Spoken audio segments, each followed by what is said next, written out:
प्रिय विद्यार्थियों नमस्कार। आज हम मैनेजमेंट में फाइनेंशियल मैनेजमेंट का पार्ट 3 पढ़ेंगे। इसमें सर्वप्रथम विनिमय साध्य विलेख कितने होते हैं, नेगोशिएबल इंस्ट्रूमेंट एक्ट के तहत कितने विलेख होते हैं वो पढ़ेंगे। सबसे पहले उसमें से चेक है, फिर बिल ऑफ एक्सचेंज है, प्रतिज्ञा पत्र है, हुंडी है।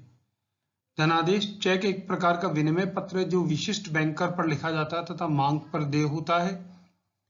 विनिमय बिल एक लिखित आदेश होता है जिस पर लेखक के लिखित हस्ताक्षर होते हैं तथा जिसमें निश्चित व्यक्ति को यह आदेश होता है कि वह अमुक व्यक्ति को या उसके आदेशानुसार या विलेख वाहक को एक निश्चित धनराशि का भुगतान करे।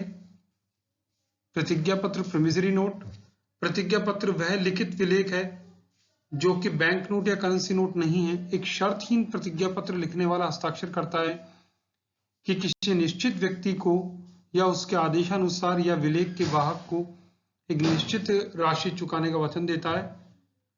हुंडी विनिमय पत्र का एक भारतीय रूप है, भारतीय भाषा में लिखी जाती है। वह इसमें निश्चित राशि के भुगतान का आदेश होता है। चेक चेक एक लिखित शर्त रहित आज्ञा पत्र ऐसे ग्राहक अपने हस्ताक्षर करके एक विशेष बैंक पर जारी करता है जिसके द्वारा बैंक कोई आदेश दिया जाता है कि निश्चित व्यक्ति को या उसकी आज्ञा से किसी अन्य व्यक्ति को या बाहर के व्यक्ति की निश्चित रकम मांगने पर देवे।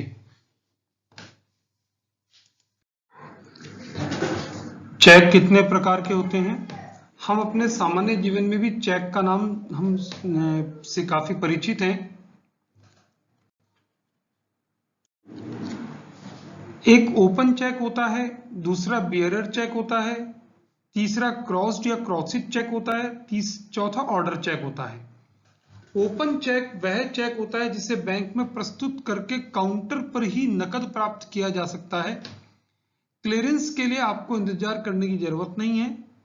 इसको धारण करने वाले व्यक्ति काउंटर पर जाके चेक दिखाकर पैसे ले सकता है, या तो अपने अकाउंट में पैसे को ट्रांसफर कर सकता है या चेक के पीछे हस्ताक्षर करके किसी अन्य व्यक्ति को प्राधिकृत कर सकता है। बियरर चेक वह चेक है जो अकाउंट होल्डर का कोई भी प्रतिनिधि बैंक में जाकर भुना सकता है।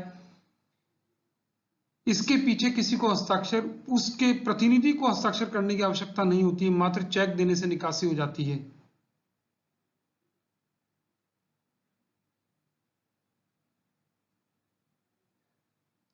क्रॉस्ड चेक किसी विशेष व्यक्ति या संस्था के नाम से अकाउंट पे ही चेक कहलाता है। दो समांतर लाइनें खींच देते हैं जिसमें या तो अकाउंट पे ही लिख देते हैं। इस चेक से नकद निकासी नहीं होती है, संबंधित राशि केवल उस व्यक्ति के खाते में जा सकती है। ऑर्डर चेक से बेयरर को काट देते हैं, ऑर्डर लिख देते हैं और उसके पीछे हस्ताक्षर करके किसी अन्य व्यक्ति को प्राधिकृत कर सकते हैं।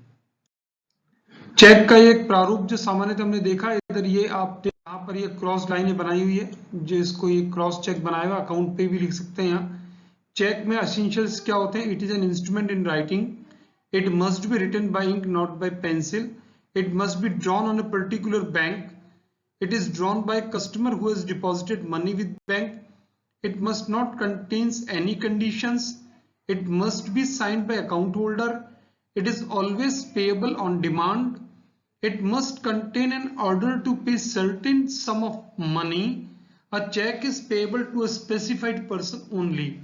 ये चेक की विशेष। ड्राफ्ट किसी बैंक द्वारा अपनी शाखा या दूसरे बैंक या एजेंट के नाम पर लिखा हुआ एक विनिमय पत्र है जिसके द्वारा वह बैंक अपनी शाखा या दूसरे बैंक को एक निश्चित रकम किसी व्यक्ति को या उसकी आज्ञा अनुसार किसी अन्य व्यक्ति को मांगने पर देने की आज्ञा देता है। बैंक से ड्राफ्ट की रकम पर कमीशन देकर ड्राफ्ट प्राप्त किया जा सकता है। सुरक्षा के लिए इसे क्रॉस्ड भी करते हैं। प्रतिज्ञा पत्र या प्रोमिसरी नोट एक शर्त रहित लिखित पत्र होता है। यह बैंक नोट या करेंसी नोट के अतिरिक्त है जिसमें उसका लेखक या देनदार या मेकर एक व्यक्ति विशेष को या इसके बाद को मांगने पर एक निश्चित अवधि के पश्चात एक निश्चित राशि चुकाने का वचन देता है। इसे प्रोनोट भी कहते हैं। ये दो प्रकार का है, संयुक्त दायित्व वाला, संयुक्त और प्रथम दायित्व वाला। नेक्स्ट जो विनिमय पत्र का विलेख है वो है साख पत्र या लेटर ऑफ क्रेडिट। विदेशी व्यापार में लेटर ऑफ क्रेडिट का उपयोग करते हैं। माल का निर्यातक अपने भुगतान को सुनिश्चित करने के लिए आदेश प्राप्त करते समय आयातक से आयातित देश के किसी बैंक में उसके पक्ष में लेटर ऑफ क्रेडिट की मांग करता है। इस प्रकार यह बैंक कर द्वारा दी गई प्रत्याभूति है कि इस पत्र की शर्तों के अनुसार निर्यातक द्वारा बिल भेजे जाते हैं, वह उसका भुगतान कर देगा। अब चेक और डिमांड ड्राफ्ट में हम अंतर देखें। एक अंतर सबसे पहले तो cheque is a negotiable instrument, draft is also a negotiable instrument. It contains an order to bank signed by drawer to pay certain sum of money to a specified person. It is a negotiable instrument used for transfer of money from one place to another place, payable either to order or bearer, always payable to order of a certain person. Check is issued by individual, demand draft is issued by bank.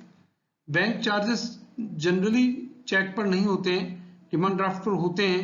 Drawer कौन निकाल सकता है? Customer of the bank, bank itself निकाल सकता है, इसको निकालता है। Parties involve 3 parties, drawer, drawee and पेई।